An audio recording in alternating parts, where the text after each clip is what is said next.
భోజనం చేయకుండా ఏమిటా ఇంత చేష్టలు? తినండి. భోజనం సహించట్లేదు నాన్న.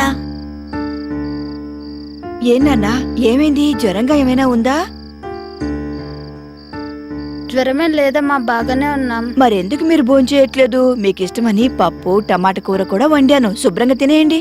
కానీ వీటిని విషయాలు నిండిన ఎరువులతో పండిస్తున్నారు కదమ్మా, అందుకే తినబుద్ధి కావడం లేదు. ఏంట్రా అలా మాట్లాడుతున్నారు?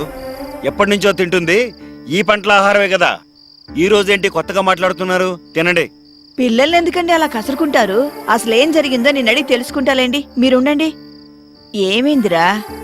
మనం తినే ఆహారంలో రసాయనిక ఎరువులు, పురుగు మందులతో పండించటం వల్ల అవి విషాలుగా చేరి చాలా రకాల జబ్బులు వస్తాయంట నాన్న. అవునమ్మా, రసాయన మందుల వల్ల భూమి కూడా వేడైపోతుందంట.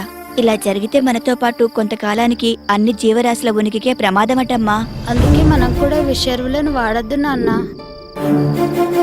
అవునా? ఇన్ని విషయాలు చెప్పి మా కళ్ళు తెరిపించారు.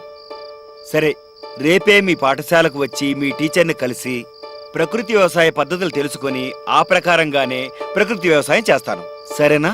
ఇక భోంచేయండి.